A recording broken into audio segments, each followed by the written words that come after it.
What is up, ladies and gentlemen? It's your boy, Jonald, and it's Wednesday. Do you know what that means? I've been gone for so long, I don't know if I know what that means. Except that it's Wednesday. And it's time for a one-off. Yeah, okay, so as I mentioned before on my last one, had to be gone for a while, had to move across the country. America, in case you're wondering, the United States of America. Yeah, I went from literally almost the farthest distance you could go. It would have been farther if I went from the top corner to the bottom corner, like Maine to San Diego, but like almost as far, like really stupid far. And now I've moved and more settled in a new place. This should be the backdrop. It'll look better once I'm done moving, like unpacking things, but that's not going to stop me from making one-offs. So we'll just get into it and I'll talk about it after. Call Me Drifter, a Traveler Journal by Jonathan Howe. Read to you by Jonathan Howe. When Drifter heard the young man crying, he almost decided to take a different, more obscure path. I have enough spacer energy to leap away, he thought, pulling out a charged parium. After eyeing the gem dubiously, he stowed it away again. The precious resource wouldn't be worth avoiding one human's emotions. Besides, she'd give me an earful when I asked to get picked up, Drifter thought with chagrin. On Melara, the current planet he was on, there wasn't any way to buzz. Buzzing, of course, being the magical ability spacers had to siphon energy off of their bodies and store it in pariums. Drifter needed all the spacer energy he could manage when time came to leave this planet, so he kept at his pace, dreading the conversation to come. I don't often miss coursed, he thought, but emotional level manipulation has its benefits. The young man sobbing came into view as Drifter crested a small hill on the road. The man in question was of average height, bulky but not heavy, and had short, dark hair. He saw Drifter and quieted instantly. Drifter nodded, hoping to continue past, but something in the man's eyes tugged at his heartstrings. What seems to be the matter? He asked, trying his best to sound jovial and nonchalant. The young man sniffed and wiped his eyes. It's nothing, he said, voice flat. He was clearly lying. I don't need to bring any spirits to know that you're lying, Drifter said. The young man furrowed his brow. What do spirits have to do with it? Right, Drifter thought to himself. Yet unknown discovery I made. When exploring any planet, he made it his goal to not reveal too much of a world's magic system before the natives did. The last thing he wanted was to start another arms race similar to the Hammond boom before the second calamity. Although that one wasn't my fault. Kind of, he thought. Sir? The young man prodded gently. Right, sorry, lost in thought. Anyways, what's got you down? The young man studied Drifter before relenting. My family's pet is old and about to die. I'm sorry, Drifter said, letting silence pass over them. They stood there for a long moment, Drifter empathizing with the stranger over a universal sorrow. What's the issue? Drifter asked. I might be able to do something about it. He'd expected the young man's eyes to sparkle with hope, but they didn't. In contrast, they seemed to glaze over even a little more. Nothing. He's just old. There's nothing to be done. Death comes for us all.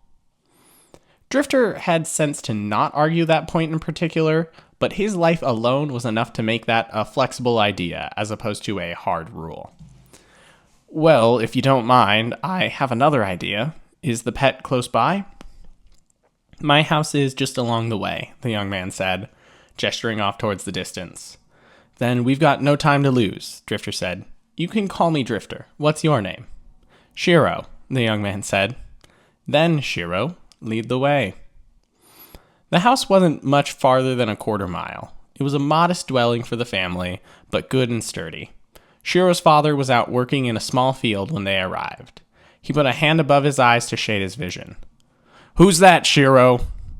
A man called Drifter. He wants to help something with Ares. The father's face fell. There's nothing to be done for Ares. Not necessarily, Drifter corrected. I need this to be clear now. I can't save him. but there are things that can be done. The father shrugged. He's this way. The three walked around to a small barn where Shiro's two siblings sat next to the pet Ares. Common to Malara, the pet was an OOW. Similar to what Drifter would call a dog, the main difference was this animal's ability to sniff out spirits that required a specific organ and a few teakot crystals in the animal's diet. The animal was quite old. From the looks of it, the OOW only had a few hours left. Its breathing was slow, its eyes were closed. The floppy ears barely twitched as they approached. Drifter heard Shiro's breath catch, becoming shallow. It's good that he's still alive, Drifter encouraged. Is there a place where I can have privacy to prepare my things alone? There's a room in the barn, Shiro waved to a door 20 feet away. Drifter shook his head. Sorry, it needs to be more out of earshot. The group narrowed their eyes at him, but he didn't back down. His secrets weren't worth divulging for one simple OOW. Finally, the father waved his hand. There's a copse of trees in that direction, about a 5-minute walk. Drifter studied the man. Clearly the father was wary of him, as he should be. I guess it'll have to do. Do you think Ares will survive that long? We'll see, the father said. Drifter nodded, leaving the barn. He saw the copse of trees off a ways. As he walked, he pulled out a Vim crystal from his pocket. It had energy stored up from Jerisan. He pulled a knife out, made a small cut on his finger, and placed the Vim in the flow of blood. The minute he did, his Jerisanian tattoos activated. Can't just trust random people, he caught the end of Shiro's father reprimanding him.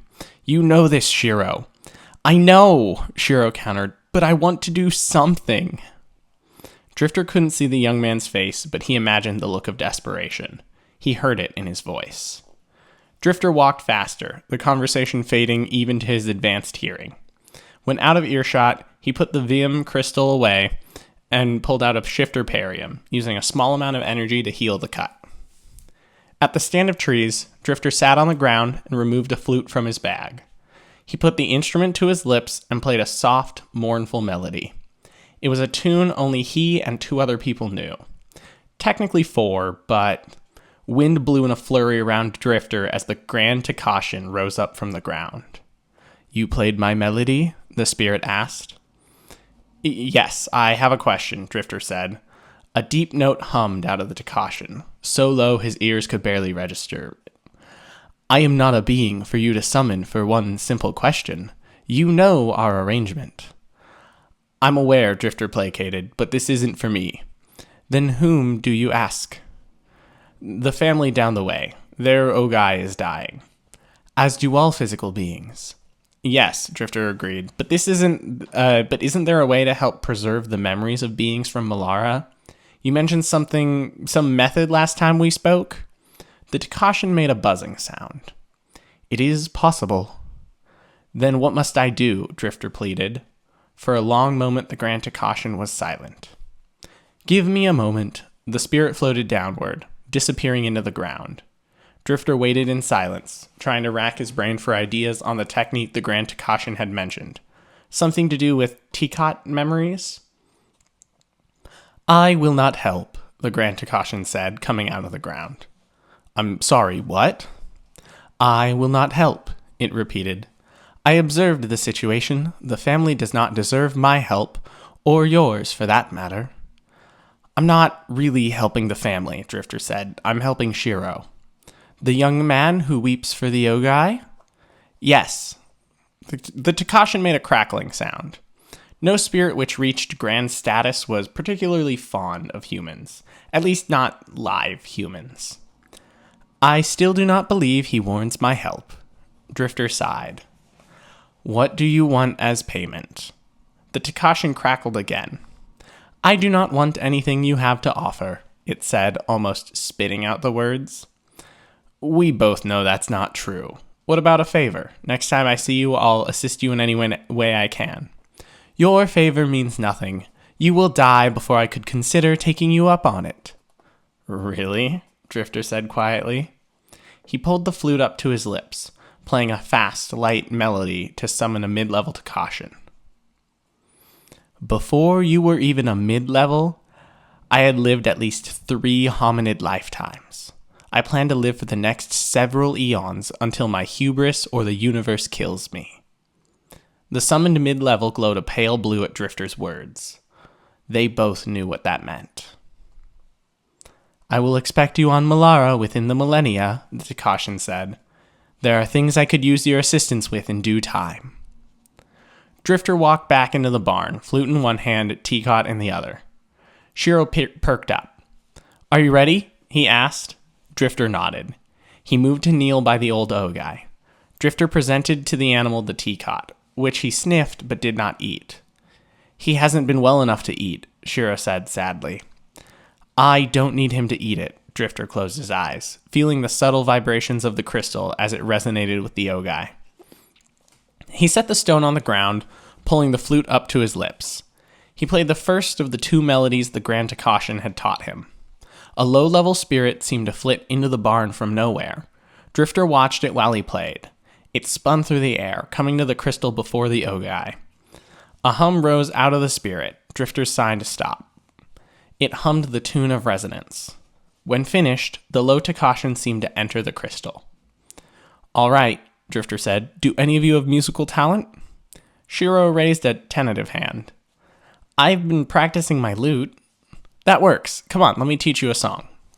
That's enough, Shiro's father jumped in. Sir, I need to ask you to leave. Dad, Shiro exclaimed. No, I won't let him teach you Takashin songs without knowing what they're going to do. You're being rude, Shiro complained. No, Shiro, Drifter said. He is being reasonable. I wanted to have someone of your family play it for the first time, but your father makes a good point. Drifter put the flute back up to his lips. He began to play the second song the Grand Takashin taught him. The notes drifted into the air and fell gently as they escaped his flute. I still want you to... Shiro's father started to protest, but his words cut off short. All around Drifter, the family members' eyes glazed over as they focused on something he couldn't see. What is this? Shiro asked quietly. It's a teacot memory, Drifter explained. Any beings with Takashin organs have an individual resonance. I've trained a low level to copy Ares' resonance. When a specific type of song is played, he stopped talking. They knew what happened when the song played. Drifter kept playing. He had no memories of the OOW, so he didn't see anything. But he didn't need to. The song's melancholy alone was resurfacing in him memories of long, long ago, before he'd even ever left his home. When he finished, the final note dying down, Drifter blinked away a tiny film of tears. No one noticed. They all wept openly. Hours later, turning down their offer of dinner one more time, Drifter was heading down the road again with Shiro. Thank you, Shiro said, for what seemed like the 100th time. You're welcome. Will I see you around? Drifter made a face. Probably not, but if I'm around, I will drop by. That was a lie. Drifter didn't want people to see him after a long while. It would become very suspicious. Then this is goodbye for a while, I guess, Shiro said. Yep. Shiro offered a firm hand towards Drifter. He took it, shaking it, and when he let go, Drifter turned quickly to get moving. He didn't have a schedule, or he would have never stopped, but he did want to be in the next town before midnight. A few steps away, a thought crossed his mind. Shiro, he called out, turning back. The young man hadn't moved. He looked into Drifter's eyes, waiting. You have better judgment than your father lets on. Not many people are willing to trust me, even when I actually want to help. Shiro raised an eyebrow. And why exactly did you want to help? Drifter breathed in a long, low sigh. Because loss is hard. No matter who you are, where you are, or when it happens. I just wanted to help ease the pain, even a little. Shiro smiled. It was a sad, nostalgic smile. Well, I can say that you did. Thank you. Drifter nodded and then turned to walking and didn't look back. Minutes later, the Grand Takashin rose out of the ground next to Drifter. You are a strange creature, Ancient One. Call me Drifter. How does one live so long and still empathize with those who are but a blink? Loss doesn't get easier. We just get duller, Drifter said in a flat tone. Sometimes those whose lives are short are the sharpening tools a man like me needs to remember how to be alive. I don't fully understand, long-lived one, but I'll try. Please, call me Drifter. And we're back. So, first of all, for that one friend, yeah, you know. And then for the other 11 people who watch my channel, first thing, I think, so YouTubers like to have fun little names for their subscribers. You guys are the 12 people who watch my videos. I don't care if there's more than 12 of you. I don't know, the number 12 just came up when I said things a few weeks ago, and that's just what it is now. You guys are the 12 people who watch my videos.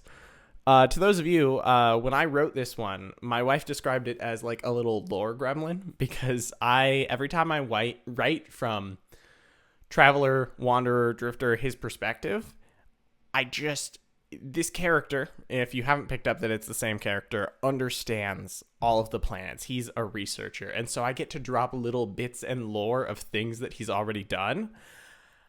And I just love it. It's so much fun. 10 out of 10.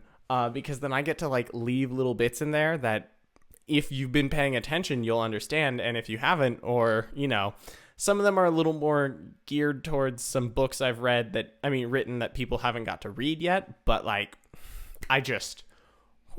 there is some good stuff, and it always makes me really excited to write for this one.